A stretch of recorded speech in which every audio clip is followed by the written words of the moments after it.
Bienvenue sur AfriDébat 360, la chaîne sans filtre. Analyse, débat et décryptage de la politique africaine. AfriDébat, le radar de l'Afrique. Abonnez-vous, likez et partagez. Dans votre cas spécifiquement, dans votre circonscription, c'est votre adversaire qui a triché ou bien c'est la CEI qui a triché? C'est un processus complet qui intègre l'adversaire en question. Parce que celui qui a désigné le président de la CEI locale. C'est-à-dire que, comme les autres partis ne sont pas là, et donc c'est la CEI, le RADP qui contrôle le mouvement, donc c'est le délégué RADP de Tia Salé qui a désigné son chargé de communication pour être le président de la CEI locale. C'est son chargé de communication. C'est officiel, tout le monde le sait. Donc il a désigné pour être là, pour accomplir une mission précise, renverser les résultats du vote. En fait, ce qui s'est passé à Salé, ce n'est pas le dépouillement qui a eu le problème. C'est-à-dire que la commission centrale locale a proclamé un résultat qui est totalement contraire à ce qui est sur des urnes. Avec les différents PV. Les PV qui leur ont permis de proclamer ces résultats, à cette date-là, on ne les a pas encore vus. Moi, j'ai commis des commissaires de justice au fin d'aller prendre copie de ces PV afin qu'on les confronte avec ceux que les présidents du bureau de vote nous ont donné dans les bureaux de vote. Mais la CEI locale a répondu qu'ils n'étaient plus en possession de ces PV, qui leur ont permis de proclamer le résultat. Jusqu'à cette date-là, on n'a pas vu ces PV. Est-ce que beaucoup vous reprochent de dire que vous êtes un mauvais perdant? Mais non. Je ne suis pas un mauvais perdant, puisque je peux démontrer que j'ai gagné. Et j'ai démontré que j'ai gagné. Je suis en possession de 127 PV, dont la compilation me donne vainqueur avec 1356 voix de C'est carte. quoi les objectifs? C'est fini? Comment? Vous avez perdu votre siège, vous avez sorti ça là. C'est quoi les objectifs? Non, c'est pas. Non. Vous avez annoncé même que On ne peut pas ennoblir la fraude. On est une démocratie, on est une république. On ne peut pas dire ils ont fraudé, c'est vrai, mais avançons, non. À partir de ça, on doit construire la réforme. Si des gens peuvent se permettre de proclamer un autre résultat que celui qui est dans les urnes, on est tous en danger. Et donc, à partir du cas Tia Salé, on doit pouvoir construire la réforme de demain pour que les Ivoiriens aient confiance dans le jeu électoral. Donc, ce n'est pas une affaire de dire non, tu as perdu, on est parti. Non. Il y a que je suis en possession de documents qui disent que j'ai gagné. Personne, jusqu'à ce jour, n'a pu contester ces documents-là. Donc, comment celui qui a gagné n'est pas proclamé vainqueur et c'est celui qui n'a pas gagné qui est proclamé vainqueur avec un appareil qui contrôle lui-même. Donc c'est un problème de fond qu'on doit pouvoir évoquer et qui pourrait inspirer la réforme qu'on pourrait demander. Mais est-ce que, honorable, vous n'êtes pas un homme à abattre? On l'a vu avec la présidentielle, on a invalidé votre candidature, on s'acharne sur vous. C'est en gros ce que je retiens, moi. Et si oui, pourquoi? Écoutez, aujourd'hui, j'ai les éléments qui me permettent de dire que Tia Salé, c'est un homme à abattre. Puisque je sais aujourd'hui qu'au départ, on ne savait pas comment les choses se sont passées. Aujourd'hui, je sais que ce sont des membres du gouvernement qui ont terrorisé le corps préfectoral pour l'amener à sortir de la salle afin qu'une commission d'infraction soit poursuivie. Et donc, comment des membres du gouvernement, comment un ministre peut s'autoriser à ordonner à un membre de la commission électorale indépendante de quitter une salle pour aller pour que laisser une infraction se commettre. Donc, quand on a lu tout ça, on s'est dit finalement, tout avait été mis en œuvre pour que Assalé Kimoko, qui est devenu dérangeant dans ce pays-là, ne soit plus à l'Assemblée nationale. Et donc, ça, aujourd'hui, j'en suis profondément convaincu. Ce système-là qui a été mis en place à Tia Salé a été fait pour abattre un homme. Oui. Voilà. Mais alors, vous parlez de braquage électoral. C'est un lexique que vous avez peut-être emprunté au président du PPACI, l'ancien président de la République, Laurent Gbagbo. C'est ce qu'il a dit. Qu'attendez-vous pour aller prendre votre carte au PPACI? Je ne suis pas membre du PPACI et j'ai mon mouvement en moi. Je suis président d'un mouvement politique qui a vocation aussi à se structurer et à conquérir, il dit la même chose que vous, à conquérir un pouvoir d'État, mais c'est pas parce qu'il a parlé de braquage que je devrais aller prendre la carte. Vraiment, il n'y a pas de lien. C'est pas une invention originale. Le braquage électoral, c'est pas un vocable. Il n'est pas dépositaire de l'expression. En fait, là, vous aviez dit que c'est parce que vous êtes un homme à abattre que voilà, toute cette machine-là s'est levée contre vous. Mais effectivement, moi, on vous a connu parce que vous menez des combats en fait, qui sont nobles. C'est ce que tout sur ce plateau, je dirais, on apprécie. Mais il se trouve qu'aujourd'hui, il y a un sujet qui vraiment a fait beaucoup parler de lui, notamment l'affaire Nina Keïta, où on a vu quand même des partis politiques en Côte d'Ivoire qui... C'est vrai qu'ils n'ont pas demandé, ils n'ont pas attaqué ouvertement le dossier, mais ils ont demandé quand même des enquêtes. Ils ont demandé quand même que le procureur s'en saisisse. Mais bizarrement, on ne vous a pas entendu là-dessus. Et donc, moi, ce qui me fait dire que, je me dis peut-être vous choisissez les sujets en fonction de la sensibilité. Non. C'est ce que ça laisse transparaître. Qu'est-ce que vous pouvez dire par rapport à cela? Pas du tout. D'abord parce que, vous savez qu'à l'origine, je suis un journal d'investigation. Effectivement. Et que c'est le journal d'investigation qui dirige le mouvement. D'accord? Voilà. La politique politicienne ne peut pas supplanter mes convictions de journaliste. Si nous n'avons pas d'éléments nous permettant d'imputer des faits réels à quelqu'un, c'est parce que je suis un acteur politique que je vais spéculer là-dessus. Moi, j'ai dit à mon mouvement, sur la question de l'affaire Epstein, nous devons investiguer, nous appartenons à des consortiums d'investigation. Donc nous continuons à étudier les pièces qui sont mises à nos dispositions pour établir des liens d'imputation entre les individus. Tant que je n'ai pas ces liens-là, moi je ne spécule pas. Faire une déclaration pour faire une déclaration, pour nous c'est pas ça qui va avancer. Donc c'est pour ça que jusqu'à présent, on ne s'est pas prononcé sur l'affaire Epstein parce que là, on est en pleine spéculation. Et donc, pour pouvoir en faire une déclaration politique, il faut pouvoir en faire une exploitation politicienne.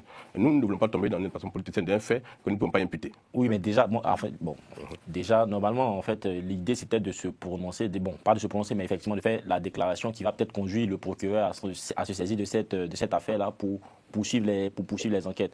Mais, parce que là, on voit que moi, en fait, ça me gêne un peu. Ça me gêne parce que, effectivement, en dehors de la Nina Keïta, on a d'autres sujets, notamment le remblayage. Je pense qu'on aura la possibilité de. Mais ça, on travaille dessus tous les jours. Parce que là, on a investigué, on a des documents. Justement. Et moi, l'impression que ça me donne, c'est que le remblayage qui concerne les communes d'Abidjan, vu que Assalé Tiemoko a des ambitions pour les communes, pour une commune d'Abidjan. Donc, Assalé Tiemoko essaie de surfer sur cette histoire-là pour pouvoir au moins imputer. Parce qu'en fait, lorsqu'on regarde, en vérité, c'est-à-dire cette histoire de remblayage là derrière, ça, en fait, ça éclabousse des maires, les maires de la commune d'Abidjan, on est bien d'accord, qui ont, eux, normalement, doivent, c'est-à-dire ce remblayage ne peut pas se faire sans leur autorisation, on est tous d'accord. Et donc cela fait que, effectivement, il y a des maires qui sont éclaboussés. Donc est-ce que Assalé Tiemoko ne surfe pas là-dessus parce qu'il a l'œil, il logne une commune d'Abidjan? Mais non, pas du tout. J'arrive. Sur les questions foncières, il n'y a pas un journaliste en Côte d'Ivoire qui a autant enquêté que moi.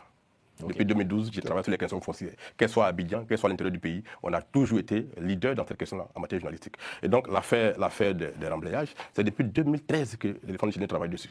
C'est vrai qu'un activiste des réseaux sociaux ces derniers temps a été très actif sur la question. Et donc pour nous, ce n'est pas un fait nouveau. Nous, ce n'est pas lié à mes ambitions politiques. J'ai dit que c'est depuis 2013 que nous... Non, ça n'a rien à voir. Et jusque là, et puis d'ailleurs, cette affaire de remblayage ne concerne pas réellement un maire. C'est une affaire d'État. Nous sommes en pleine destruction de l'écosystème dans notre capitale. Et donc, chaque citoyen a le droit de se prononcer dessus. Mais encore que nous, jusqu'à présent, on ne s'est pas prononcé réellement dessus parce que nous sommes en train d'éplucher des centaines de documents qui sont liés à notre administration et qui impliquent des fonctionnaires dans cette affaire. Il va falloir faire à part des choses, à part du moment où on a tous les éléments et qu'on va interroger tous les acteurs, vous verrez bien qu'on se prononcera par des publications dans l'éléphant déchaîné. Et donc, moi, c'est une question de déformation professionnelle. Tant que je n'ai pas d'éléments suffisants pour documenter ma prise de position, ma prise de parole, je n'interviens pas. Maintenant, vous, à la place du président Alassane Ouattara, considérons qu'aujourd'hui Assalé Tiemoko en 2030 soit à la tête de la Côte d'Ivoire et que, par exemple, on ait une histoire de la sorte, c'est-à-dire on a un DG ou bien un ministre qui est impliqué dans cette histoire-là et qu'on a des échanges de mails et tout, voilà, voici les preuves qu'on a.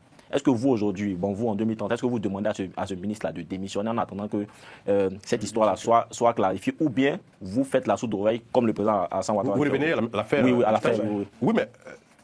chacun a sa, je dis, là on est en pleine spéculation, je ne suis pas encore le président, mais dans un contexte où moi je serais le président, où un acteur de mon système serait ainsi impliqué dans je ne dirais pas un scandale, dont le nom serait cité dans les échanges, dans les échanges, et que ça nécessite une prise de décision pour qu'il y ait une enquête judiciaire, je n'hésiterai pas à le faire. Mais évidemment, un président de la République a plus d'éléments qu'un journaliste ou bien un acteur de parti politique. Et donc, dans ce contexte-là, si le président que je suis, bien que je serai, a des éléments qui permettent d'apprécier en profondeur la chose... Non, mais ce que je veux dire, les éléments qu'on a, c'est-à-dire les échanges de mails où on voit Nina Keïta échanger avec Epstein, où elle a échangé, il lui a demandé est-ce que je pourrais trouver ceci, elle a répondu oui, ce que tu... Voilà, on sait ce que tu aimes. Voilà, on sait ce que tu aimes. Oui. Au regard de ces éléments-là, c'est-à-dire les échanges de mails qu'on a, c'est ça que je parle. Au regard des échanges de mails qu'on a, est-ce que vous, à la place du président Ouattara, vous demandez à cette personne-là de démissionner et vous demandez l'ouverture d'une enquête, ou bien vous faites comme le président Alassane Ouattara? Il y a ce qu'on appelle le principe de la présomption d'innocence. D'accord. Donc vous faites comme le président Alassane Ouattara? Non, mais est-ce que le président Ouattara, est-ce qu'il a ordonné une enquête? Non. Voilà, donc moi je ordonnerai une enquête. Ok. Voilà. Et à la suite de ce que l'enquête va conclure, je prendrai une décision. Donc vous demandez l'ouverture d'une enquête? Elle peut être parlementaire. Non, dans le cas présent, oui. Moi, pour même demander qu'il y ait une ouverture d'une enquête en tant qu'acteur de parti politique, il faut que moi j'ai des éléments qui soient imputés. C'est très clair. Donc vous ne demandez pas l'ouverture? Pour le moment, moi, je ne demande pas d'ouverture d'une enquête parce que je n'ai pas d'éléments qui imputent. Voilà. Okay. C'est ma façon. Comme on est sur cette affaire, encore une fois, cette affaire aux spéculations nauséeuses, un journaliste ivoirien qui vient de dire encore une fois, cette affaire, il y a beaucoup plus de spéculation que d'éléments. Lui, en tant que journaliste d'investigation... Il n'a pas dit ça. Hein. C'est ce qu'il a dit. Ah, pas du tout. Bon, il est là. On va poser la question. On n'a pas parlé de spéculation. On est au stade des spéculations. Il n'y a pas d'éléments. Il n'y a pas d'éléments. Il n'a pas suffisamment d'éléments, lui, à son niveau. Les échanges n'ont pas été démentis aussi. Les échanges de mails n'ont pas été démentis par la Mais conseillère. les échanges de mails là, Pas on va d'implication, revenir dans les échanges de mails là, il y a quoi dedans? Il faut dire ce que toi tu as dit. Ah bah ouais, Qui- bah, qui fait- Edouard Elle Non. dit, elle dit, elle sait qui il aime. Ah ouais. Oui, Ça veut mais dire c'est quoi? pas suffisant pour faire. Elle lui a présenté une femme. Elle lui a présenté une femme. Voilà, voulait du nom une plus de, jeune. voilà. Oui. Il a dit non, j'en veux une plus jeune. Au regard de ça là, vous savez quand même, président, on ne peut pas dire que ce sont des spéculations. Non. Excuse-moi, il ne faut pas Laisse, faire un laisse. patchwork idiot. Excuse-moi, c'est pas toi. C'est le Non, patchwork. si, t'as déjà C'est dit pas que- toi. Non, le patchwork est idiot. Vas-y, continue. Voilà, il ne faut pas faire un patchwork. Ça veut dire poser les trucs les uns sur les autres. Le mail est clair. Oui, Il lui demande de lui présenter quelqu'un. oui. Par mail, il lui présente quelqu'un. Cette personne va rencontrer le fameux Epstein. Et il se rend compte que la jeune dame qui lui a présenté est plus âgée que les personnes qu'il souhaite. Voilà les échanges Oui. qu'ils ont. Voilà les mails. Mais c'est un qu'on a. criminel. Maintenant, C'est un criminel sexuel quand même. Et à partir de ce moment-là. On a fait On deux a fait émissions. deux émissions là-dessus. Oui, mais en fait, moi j'ai l'impression qu'on essaie de. Jean-Yves, Attends. moi, tu me Non, demandes non, de on te va avancer, présenter. les gars. Oui, rapidement. Moi, tu me demandes de te présenter quelqu'un. Oui. Je te prends une Je personne. demande de me présenter une femme. Oui. Je Mais te ça présente n'est une- pas un criminel. Je En fait, te si présente, tu peux je faire te la présente différence. une femme qui a 25 ans. Oui. Tu me reviens, tu dis, ah, mon frère, moi, je veux une femme qui a beaucoup moins.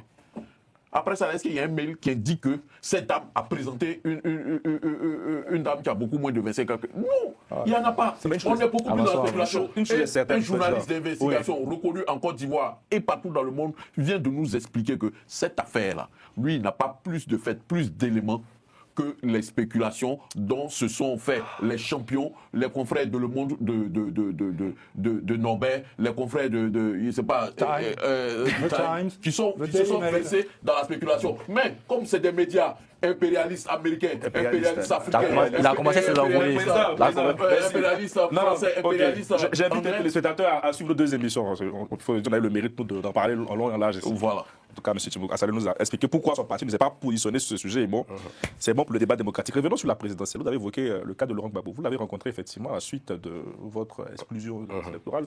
Quel était un peu le but de ces échanges? Et aujourd'hui, quelles sont les relations que vous avez avec lui? Bon, écoutez, nous avons rencontré le président. Enfin, quand je dis nous, c'est le mouvement que je dirige avec mes collaborateurs à la demande du président Gbagbo. C'était dans un contexte où il faisait des consultations pour prendre une décision par rapport à la position adoptée devant la décision rendue par le Conseil constitutionnel. Et dans ce cadre-là, nous l'avons rencontré et il nous a demandé notre avis sur la décision rendue par le Conseil constitutionnel et les éventuels engagements qu'on pourrait prendre dans le cadre de la protestation citoyenne. Nous avons donné notre avis sur la question. On n'était pas sur la même ligne dans la réflexion. On a poursuivi les échanges. Finalement, le parti qu'il dirige a pris une décision qui n'était pas la nôtre. Et donc, C'était quoi le boycott de législative? non, c'était pas un le boycott de la présidentielle. Voilà, Pardon, c'est la présidentielle de ne pas soutenir Les candidats qui avaient été. candidat. Voilà, tout à fait. Donc, nous, on ne s'est pas prononcé là-dessus. On a laissé le PPACI gérer l'affaire comme il l'a géré. Et donc, ça s'arrête là. Après, sur la question législative, on n'a pas eu vraiment d'échange là-dessus. Donc, cet échange-là s'est arrêté à cette rencontre. D'accord. Voilà, uniquement là-dessus. Merci de nous avoir suivis. N'oubliez pas de vous abonner, de liker et de partager pour ne rien manquer de nos prochaines vidéos. Afri Débat, le radar de l'Afrique.